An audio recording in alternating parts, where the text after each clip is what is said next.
Hello guys, it's your girl Jessy, Jessy, your best Kutamba. So today I just want to introduce my dances Ndinodzidzisa or my dances Ndinodzidzisa and some of the flexibilities that Ndinodzidzisa. So kune vanhu vanikodzidzira kuva flexible. So ndoda kutanga nekuita inonzi whining.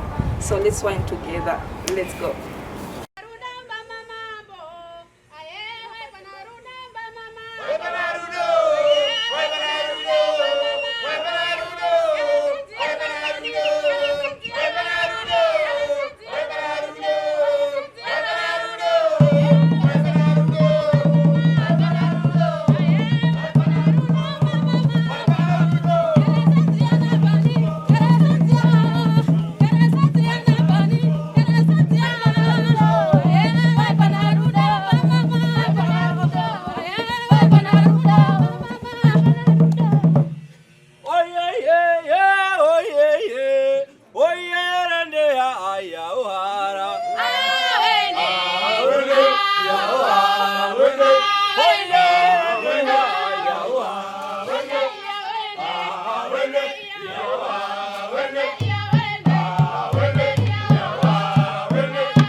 So guys, I was just showing you kuti twerk say wine say like how to twerk.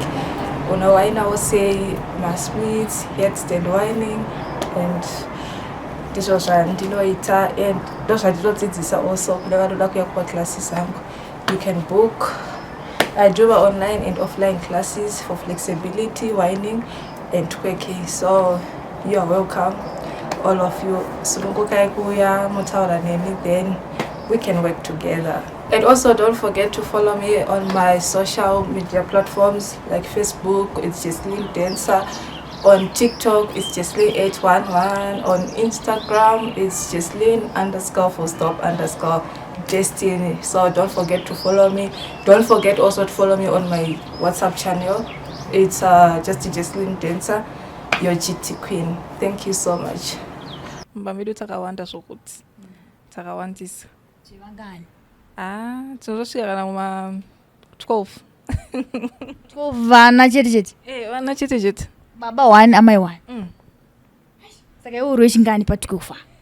I need the last born. 12. Ndoti unyazondiudza like kuti wekutanga izvezvi toti maybe ndio gore ripi kuti nyazonzwisa kuti pa 12 pakazvarwa sei vana kusvika vasvika 12 uye iwo wacho nemakore mangani. Alright. Pa 12 apa wazhinji vachona vatokura vato ana mbuya ningi. Vatokura. So inini ndine 28 ndine last. Yes.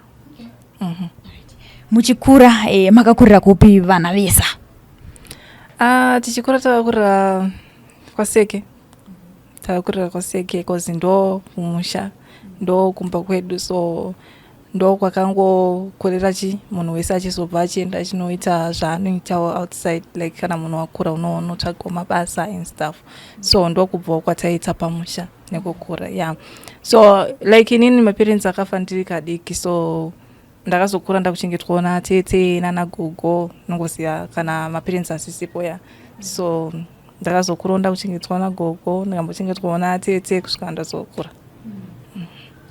Tichienda ipapo pa muri 12 ndoimba kuti pane vamwe vakanga vari zvichida vekuma number 9 10 11 koko munenge makada kuendera kuenderana. Ipapo toti sevana makakura muchirarama sei kana kuti muchigara sei ndanzwa namba yacho. Bozozoti vamwe kuti takawanda kudai pane zvimwe zvinhu zvataiwana pane zvimwe zvinhu zvataisawana. Makakura sei pa 12 we? Aisi pa 12 wedu takakura tichi ndongoti vaiwana zvese. Yeah, hazvisi zvaiwanika pana chaimboshaika cause baba vaishanda zvakarongeka. Even mama vaishanda, so zvinhu zvese zvanga zviri okay. Vanhu vakatoenda kumachikoro kumayunivhesiti, vazhinji vacho manesi, maticha. So mune munhu ane mushando wake maoko, vamwe vachona vari muarmy, vanhu vangoita zvakasiyana-siyana. Yeah. Tichienda pana Jessy yakazvimirira, wakadzidza kupiwa? Ndakadzidza pa CK11 kuB cause ndaigara natete kunonzi kumayambara. So ndokwandakanyorera form 4 ndichizobva ndichienda kumondoro ndichinonyora. Ndokwandakanyora grade 7 ku CK11, then ndichizonyora form 4 kumondoro.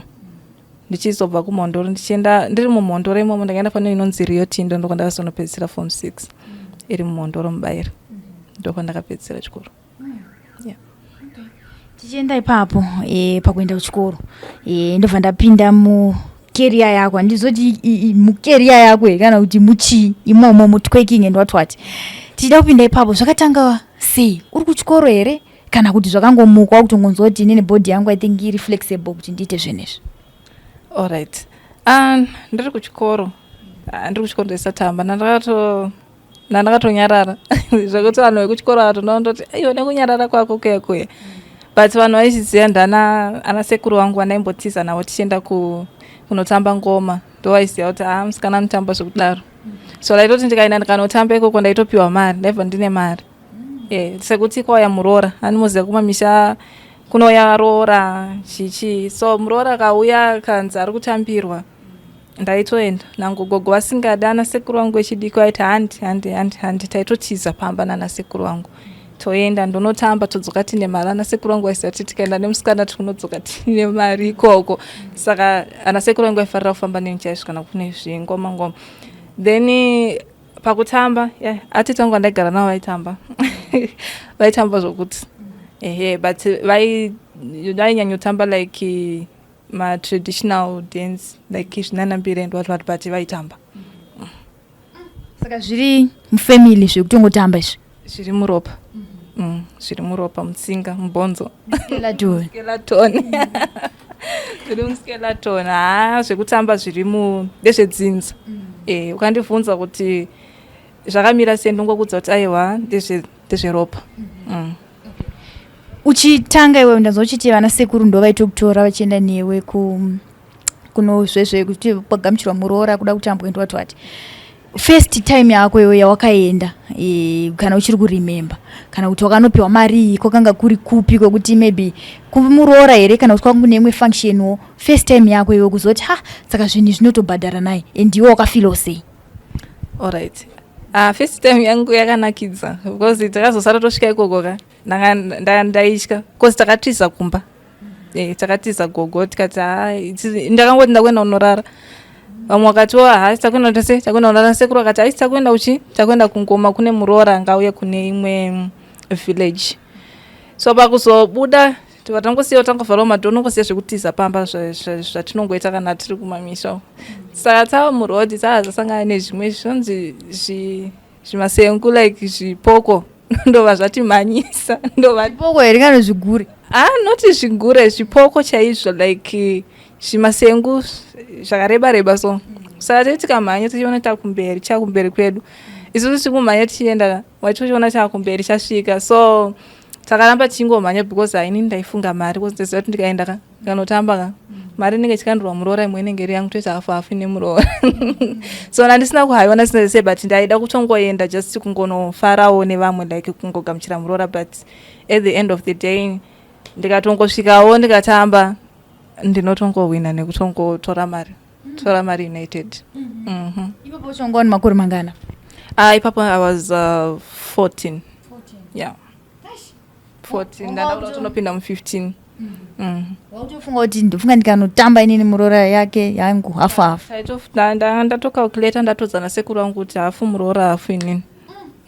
Saka ndozvakanoitika dhera chero? Zvakatonoitika dhera chero. Ndakatosvika ndikanotamba ndikatokandirwa mari ndikatotora mari. Ndanzwa uchitaura zvekutamba ndozove panogamuchirwa muroora obviously panenge pachirira zvemangoma chichichichi ende tete vanotamba dzematraditional dance ndowati iwo manje waitamba sei padheri because tiri kuzoona mavidheos ako twerking like you're not dancing zvechinyakare zvezvatajera zvenhembe ndowati but ipapo waizunza futi mazangalewa here pana nakutezvara ava vauya kuzosiya muroora what? Alright. Traditional like vanhu kana tika traditional dance vanhu vanofunga kuti tinge tichingoisa like how we do kana tiri kuchikoro kuti you understand but traditional dance like matambiro angu indotamba jiti kuchirungu ndo yavanozoisa kuti twerking but madances aya aitotambwa kare you understand madances aitotambwa kubva kare ana mbuya vedu vechinyakare vese vaimatamba.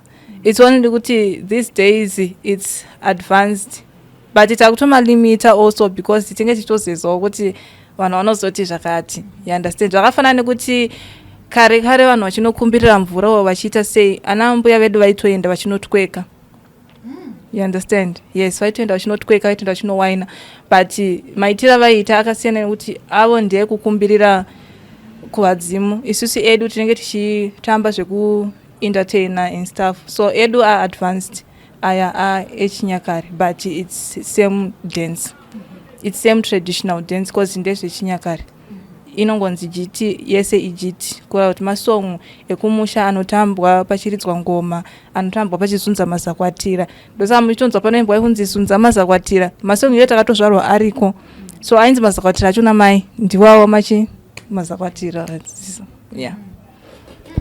Okay, ipapo pakuzunza mazakwatira nei ndazva uchitaura kuti mufamily tete nagogo vanotuta sei vaita zvekutamba izvozvo pane here pamaimbogara pasi vochiti Jessy mbouya o vamwe vazukuru vechisikana and what nevakomana kuti vanotambawo here mufamily imomo oro ndezvevasikana chete. Pane mamaibogariswa pasi here kuti this is what to do mufamily medu, munhu wese anenge akatongozvarwa nechipo chake?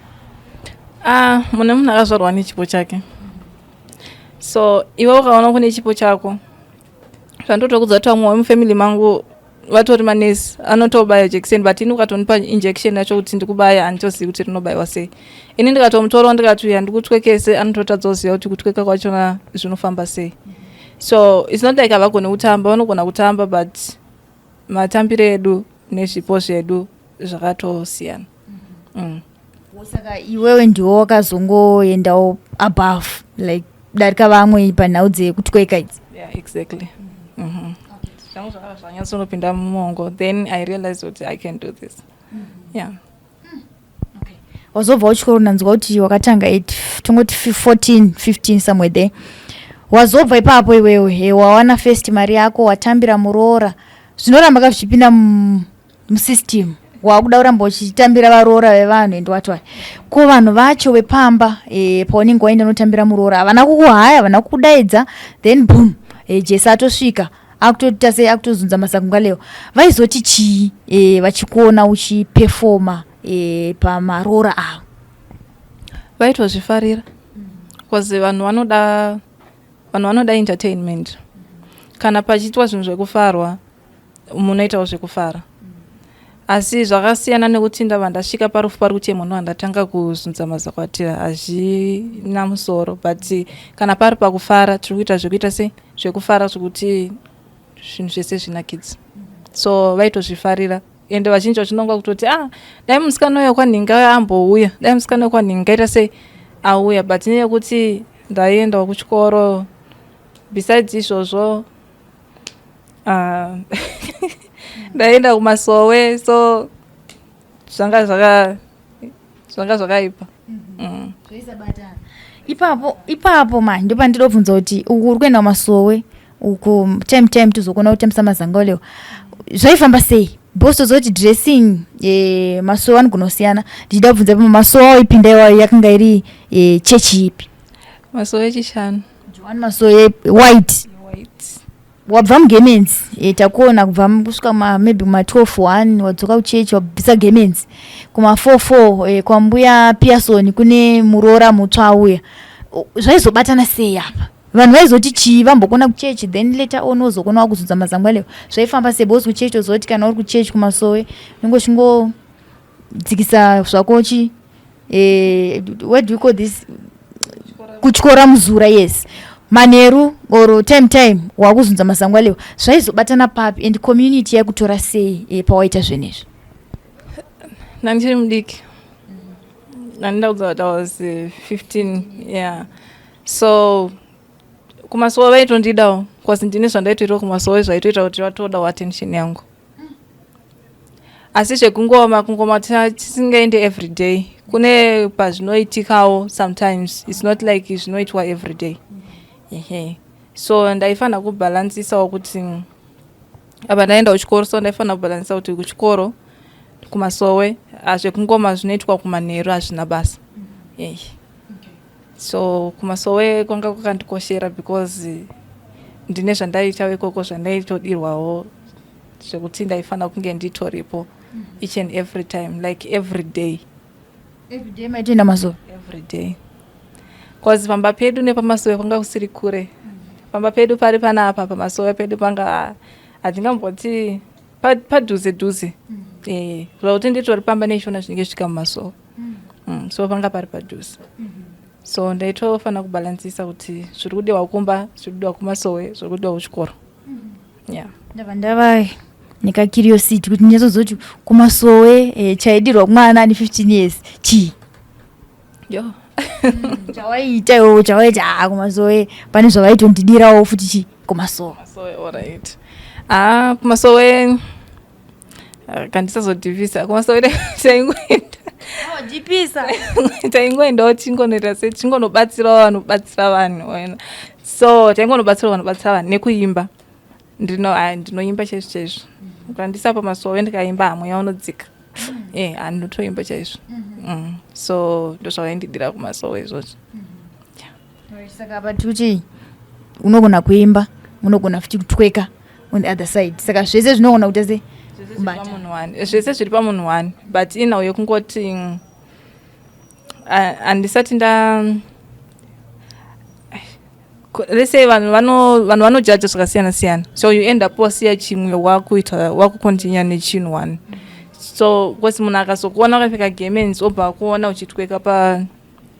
uchitweka pamafunctions or uri kutamba, anobva afunga vanhu vane pfungwa dzakasiyana siyana. So I decided kuti alright, Mwari mumwe chete. Ini ndinamata ndiri mumba mangu neari kunamata ari kuMaSowe or ari kuPentecostal church, takangofanana. Chikuru moyo wako kungoziya kuti what's the relationship between you and God. Ndo chinhu chakangokosha chandakadzidza mulife mangu. Yes, because I used to ask God kuti saka ndoenda kuchechi ipi yekuti vanhu vanokwanisa kundigamuchirawo sezvandiri, because I love what I do. You understand? Zviri muropa. You understand? Ndogona kusiya kuzviita but somehow ndinenge ndichizviita. So relationship yakakosha iri pakati pangu naMwari, kwete pakati pangu namufundisi or namuprofita. So I decided kuti no, I can just stay inside my house, talk to my God. The communication between me and God is very important than people. Yeah. So wakazoregera naMaSowe? Ndakazoregera, ndakatozongoregera. Yeah. Samanje wangu wakuchimbirwa naniwo wasiya? Kune vamwe vanogona kuimba vakazinge vakutoimbawo. So ndokusiya kwandakaita. Besides ndakasiya ndakubuda muZimbabwe, ndakuenda kuBotswana, so I had to leave then go. Anga ragore ripiri wabva pama15 years nanzwa panyema 15 years wakazosvika ku form 4 and 15 years 16 17 ndichipedza chikoro changu 18 ndichidzoka kuno kuHarare. Then ndovanamboti I think akangoti gare like for 2 years muno muZimbabwe, then ndichibva ndatobuda. I think ndakabuda year rechi3 ndopa ndakabva ndaenda kuBotswana. That was 2019.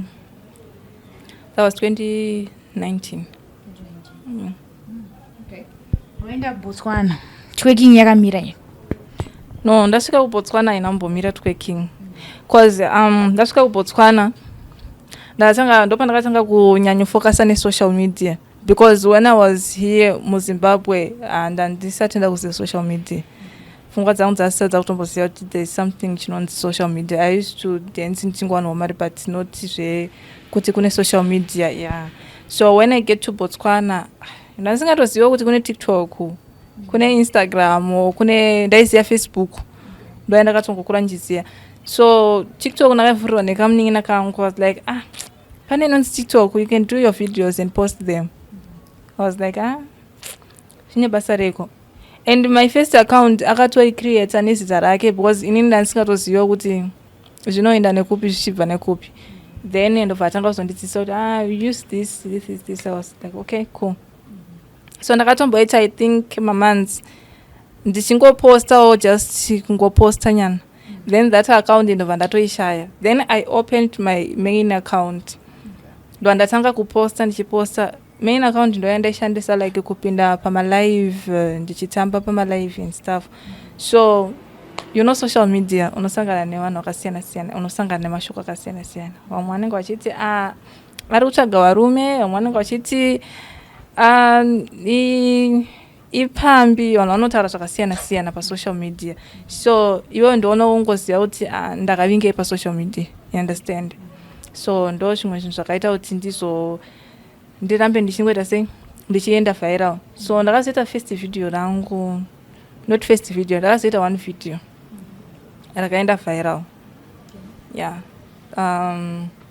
Video roro harakatenderera pasi rese. Harakasvika kwese kwese. So ndo rakaita kuti ndinyanyozozikanwa. Then nekungoitawo mavideos emaartist like machallenges, ndo zvakanyanyozita ndizonyanyozikanwa kuti kune musikana anoita zvekutamba, kune musikana anoita zvekutweka and stuff. then from there ndokutotanga kutosimukira kwandakaita. Panada tobvunza ipapo kuti how was the feeling pakatanga video rako parakatrenda that one video iroro nditozo chinhu one chinosimudza munhu ende chinhu one ichocho ndochitoti vanhu vatoti kune munhu akadai so zvoti vanhu vanototanga kuita sei kufollowa pawakatanga iwewe totozoti iwe unogona kunge usina kutozviziva parakatanga kutrenda pane munhu akatokuudza kuti ko ndakuona ka and how was the feeling ipapo pacho? I think rakatanga kutrenda kuNigeria, so ndakatanga kuwanawo like maNigerians achida kupromotawo music dzavo. So when someone want to promote a song, like when I want to do like endorsement, ndinocharger, you understand? Okay. So maartist akauya akati ndiitiro song yangu, anobhadhara mari, you understand, yakumuitira song. Cause video yangu yandino machajira angu andinoita, because video is just 1 minute. Then ndomudza kuti pa video 1 minute unobhadhara mari yakati, you understand? Then vazhinji vakauya vachida kudzidziswa. That's when I realized that I can start my classes ekutamba. Yeah, ndopandakatangira wepa. So vanhu vanouyawo tinoda kudzidziswa zvakati, because ndinoita whining, twerking and flexibility. So munhu anogona kuti ndoda kudzidziswa zvese, mumwe anoti ndoda kudzidziswa kutweka, mumwe anoti ndoda kudzidziswa whining. So mumwe anongoti ndingondiitisa flexibility chete ndoda kungova flexible. So chinenge chingotaura kuti okay, ndine macharges angu andinocharge kuti pamwedzi unobhadhara mari yakati, ndokuitisawo zvakati. Kune ndoda kutanga kudzidzira hangu, ndoda kunzwa macharges acho, ndogonongoda hangu zvese. Ndogonongoda zvese. Aiwa handinyanyodhure zvangu, handidhure zvekutodaro, because ndenge ndoda kuti iwe ugone ini ndigone, tese tigone.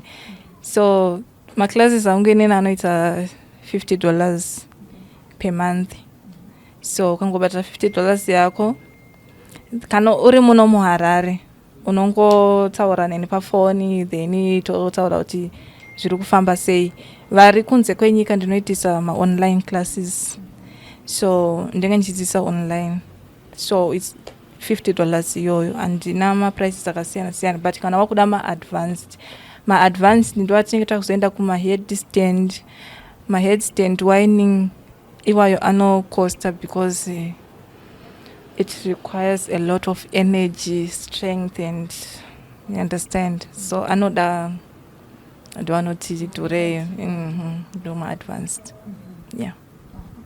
Zvino kune vane zviuno zvakaoma vakauya kwauri vada kutweka but chiuno chiri kuramba chakati ngi chakaoma kuti kakata, unovaita sei? Like vane ma-sessions era unotanga wamboitawo flexibility zviuno zvacho, unoziva iwe kuti unovabatsira sei, oro hakuna munhu anonzi agone kutamba zvakamira sei? Bosi unokupa totombosonza gara henyu pasi, bosi isusu totamba takagara pamacheya, bosi ezo tikasimuka idisaster. So unotanga wavaita sei vanhu ivavo kuti vazokwanisawo kuti aiwa iwo zvino chiuno cha-flexible, unovaitawo sei pane zvinhu zvavanenge vachida kubatsirwa nazvo? Alright. Kune vanhu vanouya vasingatogoni, like asingatoziva kuti ndinomuvha sei, ndo munhu wandotanga ndadzidzisa inonzi flexibility. Ndokudzidzisa kuti how to be flexible, kungoti nyama dzako dzive dzakaregedzeka, don't be stiff. Yeah. So ndikakudzidzisa kuti flexibility yako unofana kudai, then zvinhu zvese panyama zvino zvaita sei, zvino zvaregedzera, so that you'll be flexible to do whatever you want to do with your body. Yeah. So ndinotanga ndatokudzidzisa flexibility. Ndinofamba newe step by step, handingokumhanyise kuti ndoda kungoti usheke, or ndoda kungoti uwaine, or ndoda kungokona musoro wato pasi and stuff. Ndinotokudzidzisa step by step, because ndikangotanga kungokuti dai, sometimes ndinenge ndichitokukwadza nyama dzako, because nyama dzako hadzina kuzvijaira. So ndinofamba newe step by step kusvika wajaira, kusvika panozoperawo mwedzi unenge wavabo. Yeah. Tichidzokera panhau yemacomments, nanzochiti vanhu pamacomments vanoita zvakasiyana siyana kuti akutsvaga varume ndimanjuzu, azodaisawo ada kuattracta makastoma, azoita sei. Unofila sei uchiona ma-negative comments? Tombozoti pane mamwe mavidhos ekuti unotoposta but ma-positive comments anenge ari mashoma, but ma-negative ndo anenge akaita sei, akawanda. Unofila sei iwo paunoverenga makomenzi wayo? Pandakatanga ndainorwadziwa singaite because ndaitoingwa kana kuinbox. I think vakadzi vazhinji vaindoinga kuinbox vachiti vaitya kutorerwa varume. So I didn't respond to them. You understand? Ndakangozvinzwisisa kuti mulife like muupenyu mune munhu ane maonero ake. Indoona kuti unoti bhegi ridodona iko kuti unoti rakanaka riswete sei arisula udona. You understand? So ndakangogamuchira munhu wese nemaonero ake, nepfungwa dzake, nemafungiro ake, nezvese zvaanenge achifunga. Ndikangoona kuti nango kandiheta nhasi mangwana unenge woti uri pavidhio rangu iroro uchiriona futi. And a lot of people vaisa negative comments and what. Ndaizowaona futi vari muinbox like ndakumbira kudzidziswa. So ndakangozvigamuchira kuti munhu anogona kutaura zvaanoda mucomment section but that person anenge achinida help. So ndakangogamuchira munhu wese nepfungwa dzake nemaonero ake. Yeah. Zvinotomborwadza madhesi ekutanga but now hazvichatorwadzi.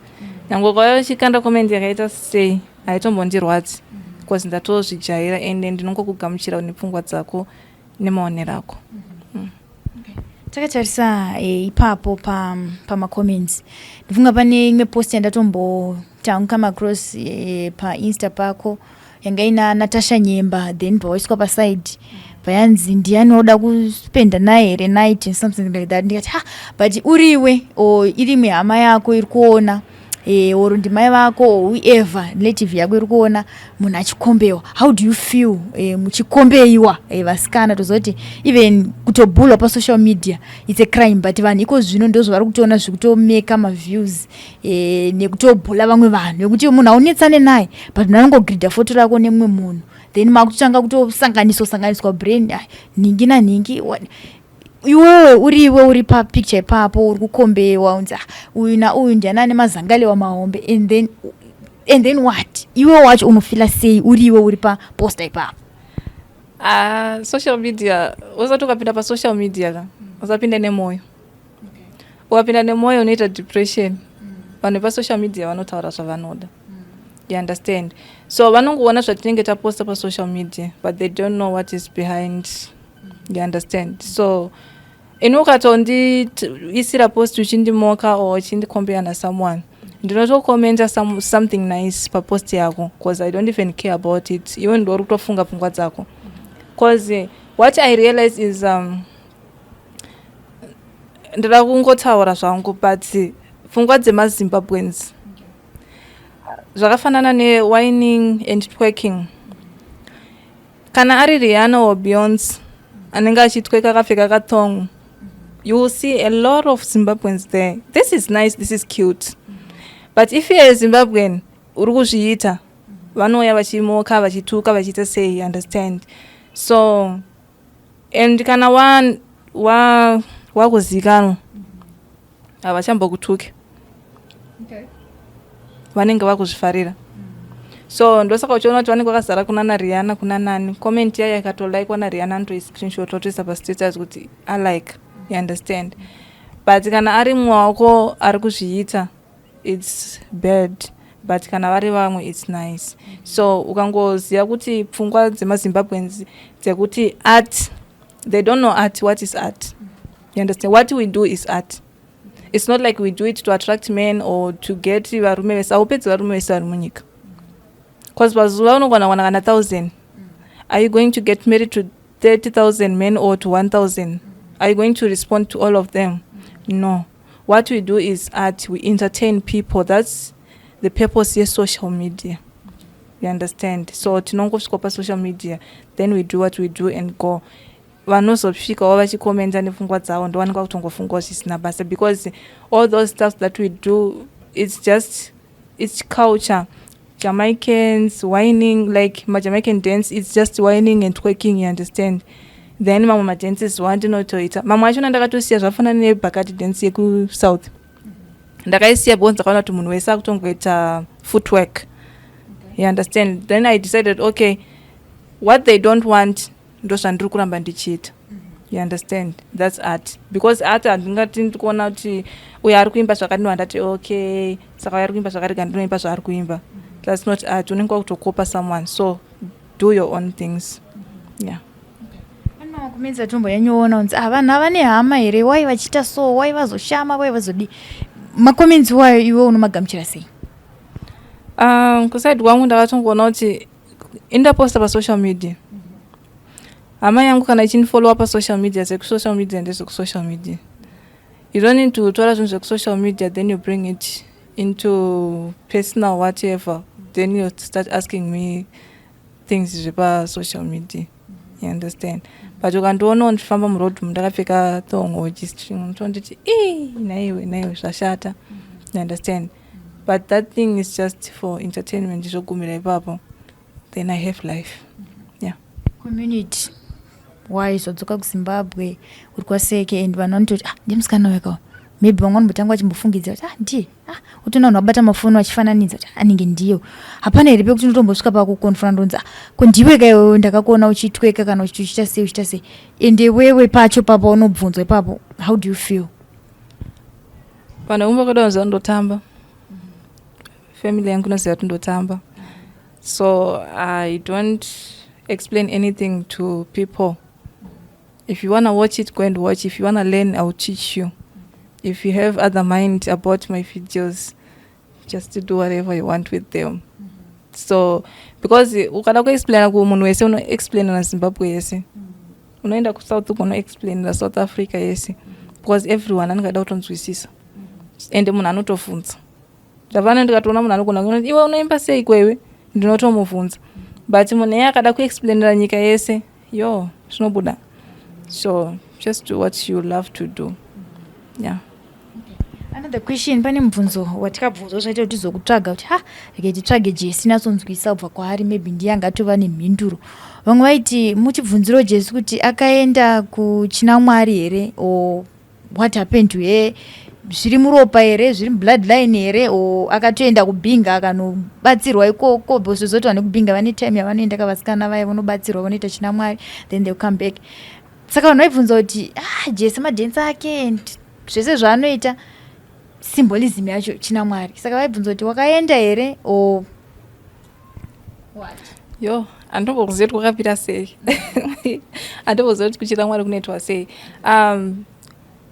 Inini zviri ngori pandiri ndezvekuti I do create my stuff mupfungwa dzangu ndakagara. Zvakafanana neheadstand whining yandinoita. If ndikati mwe munhu aite haigoni. Mwe munhu anogona kunge atori flexible zvekutodaro zvekuti anogona kutobenda and stuff, but ndikamuti okay, just to do this, anotadza kuzviita. So zvinhu zvangu ndinocreate zvakafanana nekutamba. Like it's not like kuti ndinoita twerking and whining and stuff only. Ndinototamba like ndinotodhensa chese totoita naRihanna. But the thing ndeyekuti ukandisira song ndinoitamba mamoves ayo chaichaiyo haikuda, but ukazoramba wangu ndichidzokorodza neisatoziva kuti ndambotamba sei. You understand? So zvinhu zvangu ndinocreata ndega mupfungwa dzangu, then I do my stuffs. Handina kumbodzidziswa. Ndikatochedzwa kumuchatotsviya uite masteps namwe ndotodza kuti mandurai. Bosi ukatondidzosimudza gumbo rako uri soko handizvigoni. Ndinokwanisa kudzidzisa vamwe asi ndini kudzidziswa zvakaramba. I do create my own stuffs. I do create my own art.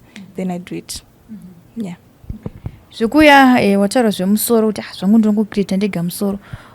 Zvinowanzoitika nguva yakaita sei? Bosi zoti vamwe vanobva vati inini zvekuimba izvi zvinongoya lese vanoimba vaya mamusician kuti inini zvangu ndinongonzwa music yangu ichingoya munzeve omu kuti imba so ndozongonoenda kuna producer kuna promoter whoever ndonongonopiwa beat then boom ndakutoimba. Iwo ako mamoves aya ndoti wati anongoya musoro wakarelaxa here or when you're walking or whatever anoya sei kuti uzoziva kuti iko zvino ndikaenda pavidhio rababa Harare regitiri I can dance this way or zvinoya sei yekuti unyatsoti ndakazvifunga ndega nemusoro wangu?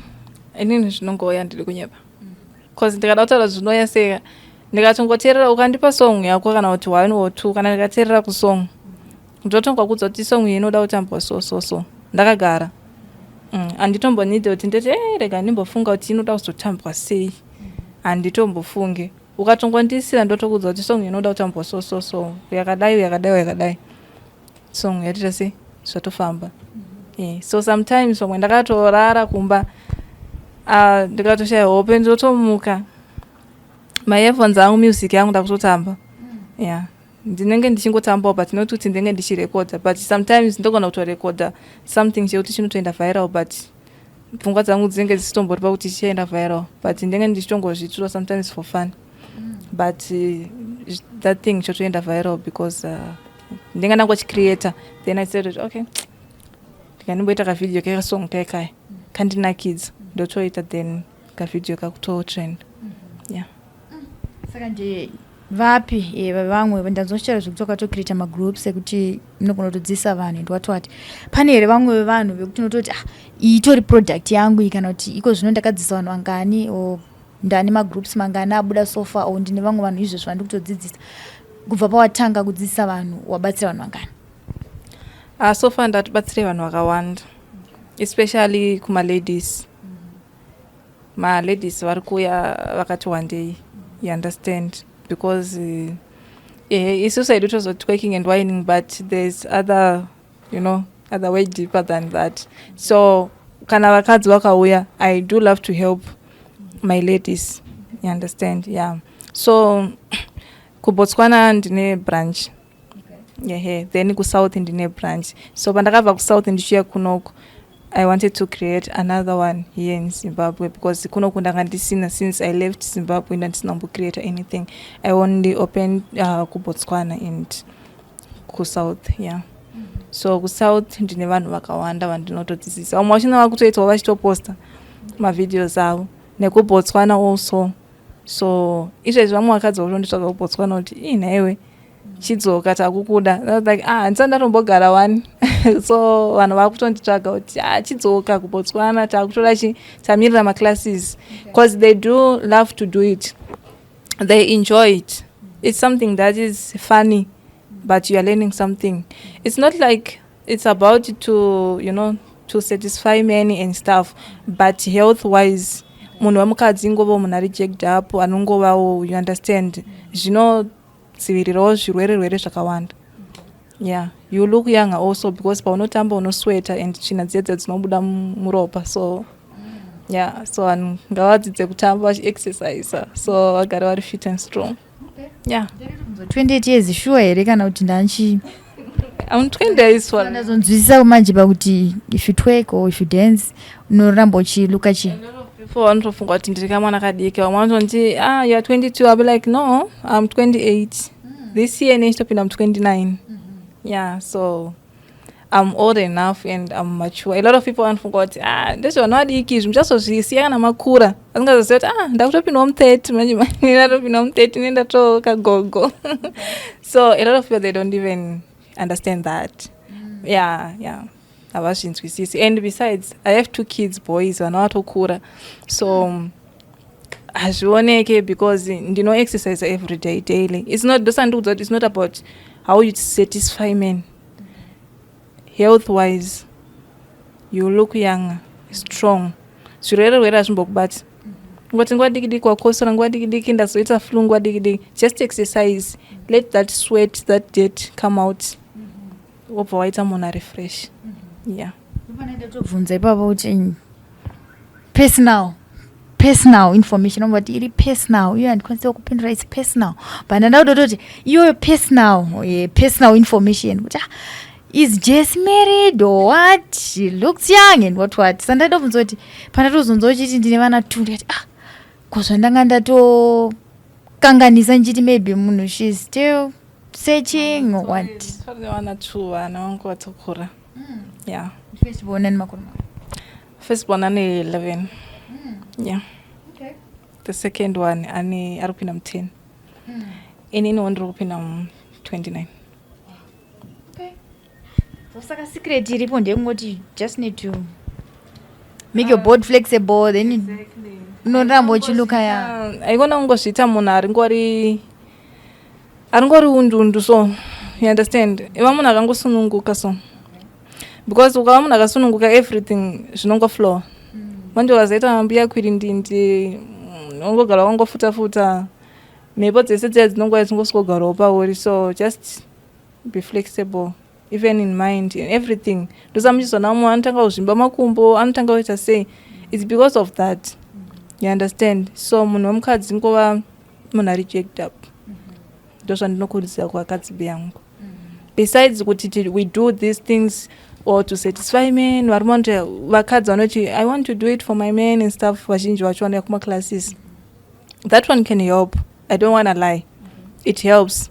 You understand, kuchengetedza imba yako, but iwewo pachezvako unenge uchitozviita se uchitozvigadzirawo body yako. Yeah, cause vakasimbisisa vai ndoitisa ma-exercise nokushape up body yako kuti uluke ball, uchiitawo flexible, uchigonawo kutamba, uchigonawo kuita sei, just kungova mukadzi ari ngori anongonongedzerwa kuti uyu mukadzi. Yes, ndozvandinodzidzisa vakadzi.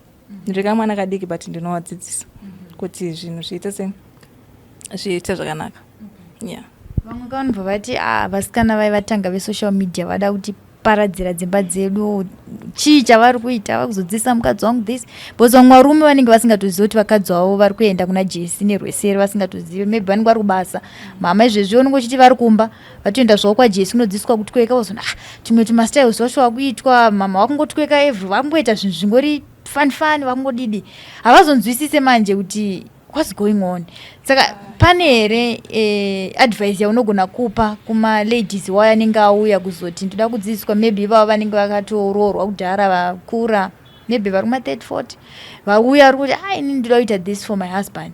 Pane paunombobvunzera kuti matenderana here nababa, or you can just say alright, it's okay, ndo zvamuri kuda, then wotoita sei, wotoendera mberi nekuvadzidzisa.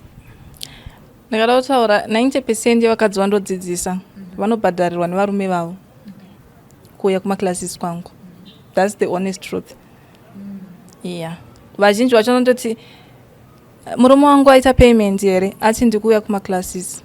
Handinambopera ndakaita problem especially matswana nemasouth Africans, handinambopera ndakaita problem because vanobhadharirwa nevarume vavo kuti vauye kumaclasses. So they do understand, because munhu womukadzi ukati ndoda kunodzidziswa this one, mumwe wacho anogona kuti aritori murume wake asangana nevhidhiyo angoti baby, da kuti unodzidziswa this one. So vanoratidzana. I don't know the relationship between them, but kunzwisisana kwavo ndokunoita kuti vazoya kwandiri. So vazhinji vandinoshanda navo, vakadzi vandinoshanda navo vanobhadharirwa nevarume vavo and vanenge vawirirana nevarume vavo. Then vamwe vanouyawo ma-individuals, handisati ndambosangana nevano kuti vanosangana nemaproblems akada, because varume vanozvida, anongotaurawo, you understand, munhu anongotaurawo zvana ndichingotaura zviya zvinoita vanhu kuma-comment section, kuti anouya munhu ototaura comment isina basa, but muinbox mako anenge atori machitoneedza help, kuti nhaiwe ndokumbirawo help, murume wangu hakusisina rugare kumba, ndokumbira kuti ngondihelpawo, unozviita sei. But mucomment section anenge atosvika ataura zvisina basa rese, but ndinongogamuchira munhu zvanda kuti ndinogamuchira munhu sezvaari, because that person angada help. You understand? So vanhu vanenge vachingoti zvina basa, but zvine basa. Somehow zvine basa. Yeah. So other than twerking nekudzidzisa vanhu how to dance, pane rimwe basa here raunoita besides izvozvo? Yes, I do work. Okay. Yeah, I do work. I have an online store from SA, so I do, like now ndiri kushandira zvangu ndiri kuno kuZimbabwe, but it's something that I do online. Yes, it's an online shop.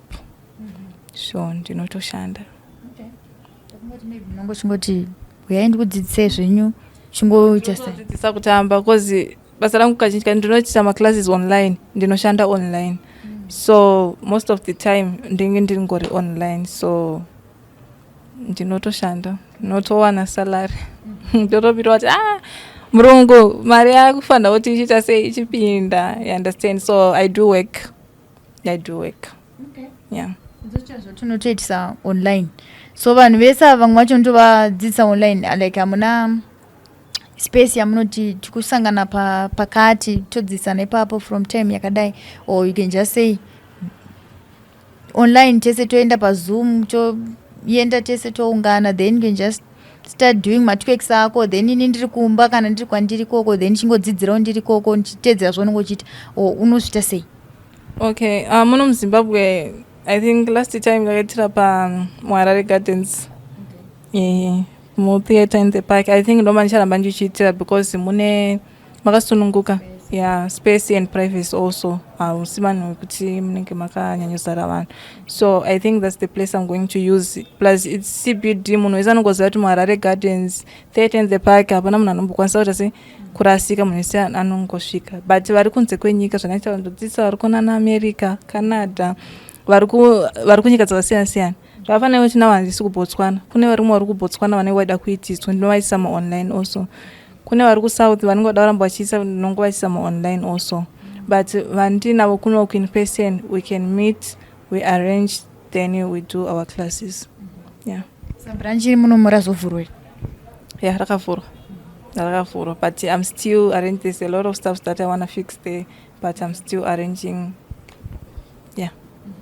Neripo kamboti relationship yangu yatopera naye because of the job that I'm doing. Iwewe semunhu uchimbofunga kuti ko munhu atondirambira here basa rangu randakabvira ndichiita when I was 15 kusvika nhasi unozoti nosha ngatingosiyane nazvo kana uchiri kuita basa rako. Nyaya yema-relationship handingati ndakamboparadzwa relationship because of my work. Yes, I do know how to do my work. Work is work. And ndinotokoshesa mafeelings emunhu wandinenge ndichidanana naye kuti anonzwa sei. You understand? So normally kana ndichipinda mu-relationship, I do talk to the person. Do you understand basa rangu randinoita?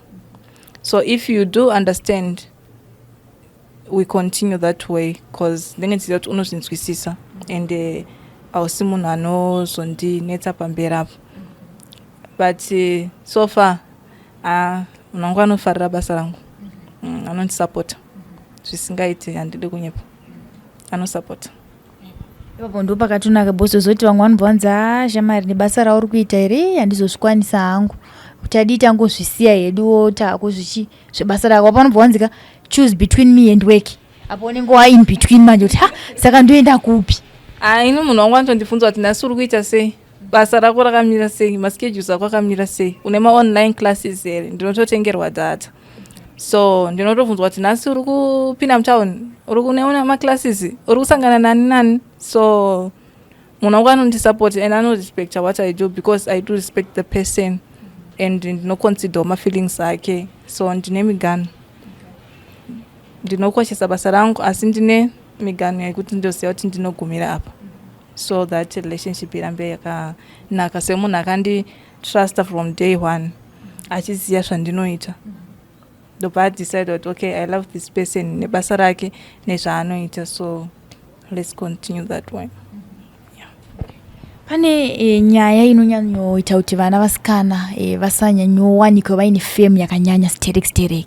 Takatarisa even tikatarisa kune vanoimba chaivo, andoudza kuti inini chakaita kuti music yangu isazonyanyoridzwa ndeyekuti promota vakazoti tikufanira kutanga tarira tese kuti zvinhu zvako zviite, ndakahayiwa somewhere, then I was raped, ndakahayiwa somewhere, ndikanzi tikufanira kuti tirare tese so that zvinhu zvako zviende zvakanaka. But pandakangoramba chete it was a done deal, zvakabva zvatongovhara nawo ipapo. Hapana here pekuti unombosangana nemachallenges iwayo kuti wahayiwa kuti hande unombonoentertaina vanhu, then later on unotozoona kuti ko munhu wacho handihaya ko zvaakuda futi nezvangu. Ma-challenges aunosangana nawo pabasa rako akamira sei? Ma-challenges why ariko, but I think it's the way you represent yourself, like the way you show up. Because if I show up kuna artist ndichitomuratidza kuti nditori nejinja, anondiratidza jinja. But if you humble yourself and do your work zvawafambira, everything zvinongoendeka. So ini ndinoziva basa rangu, ndinoziva kuti ndauya kuzotamba, muchitora ma-videos, then you edit them and you post, you understand? After that ndine life, so iwe une life yako, inini ndine yangu, iwe sa-artist, or you understand? But chandanyanyofambira ndechekuti ndoda kutamba, ndowana mari, ndodzokera kumba, noti kuti ndauya so vamwe vasikana vazhinji vanenge vachitoti tikazodaisawo naartist ndobva ndarira wazi. So hazvisi izvo, ndopanorasika vanhu vazhinji, because iwe unenge uchikukurira, unenge uchitodzikiswa volume. So ita basa rako nemazvo, like the way you show up, ndangokuudza kuti the way you represent yourself kuvanhu ndikasvika pauriwo ndikatongosvika ndikatanga unotoona kuti ava vana udzikama but ndikasvikawo pauri ndakadzikamowo ndakatyokawo unotoona kuti apatangike ratidza munhu kuti apaite sei apasvikike apatangike. Show that respect, like respect yourself so others will respect you. Ndo zvandongokurudzira kune vasikana especially madancers because vanhu vazhinji vanotongofunga kuti munhu akaita dancer akaita zvekutweka wakaita zvekuwaina wakaita semunhu wese anongodhensa vanongotofunga kuti esha panongopinda, you understand, but ukangoratidzawo kuti hapapindikewo unenge wagona. Yeah. Hapana pekuti wakamboshanda iwewo washanda zuva rese ko washanda mahours awashanda wahaiwa paipai wozoona mari haisi kubuda pekunototi maiwe ko ndaita sizvo unototsvaga futi iwe mari yekudzokesa yekudzoka kumba kwaunenge waenda kwacho kwaunenge wahaiwa. hapana machallenges iwayo wakambosangana nawo? So far handisati inini ndofanira communication. If you're an artist you can approach kuti uda kuitirwa zvakati, ndinogara ndatokuudza kuti inini ndinokumbirawo payment yangu before ndisati ndaita basa rangu. So ndinogara ndataura newe waita payment, kana uchibhadhara zvinoda kubhadharwa it's up to you, but mari yangu yaita sei yapinda yebasa then ndouya ndoshanda then I go back home. So so far handisati ndasangana nazvo, to be honest, handisati. Yeah.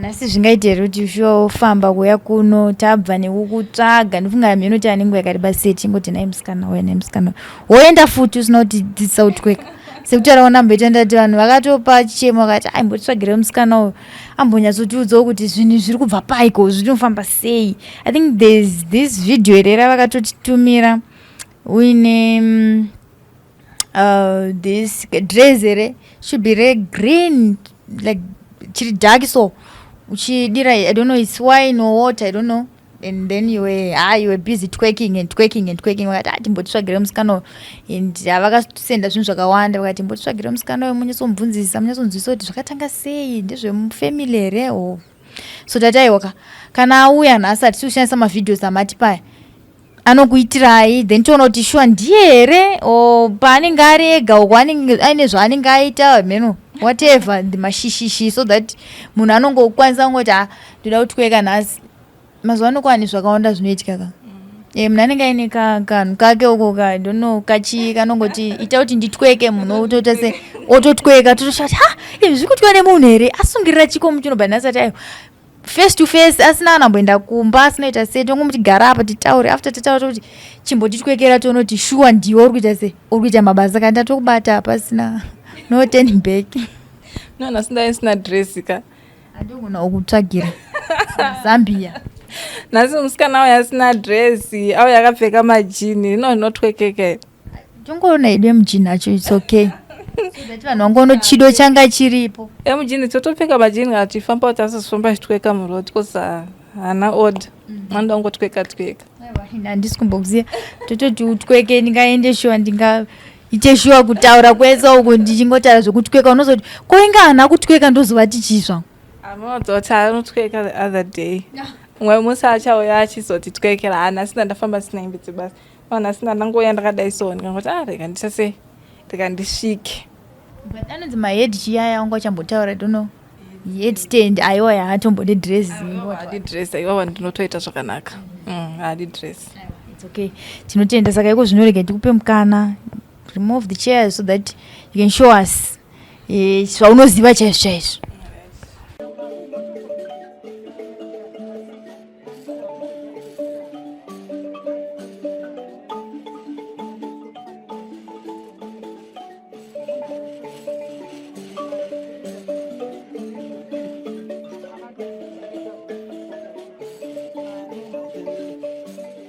Thank you for tuning in to Zim Newsbeat TV.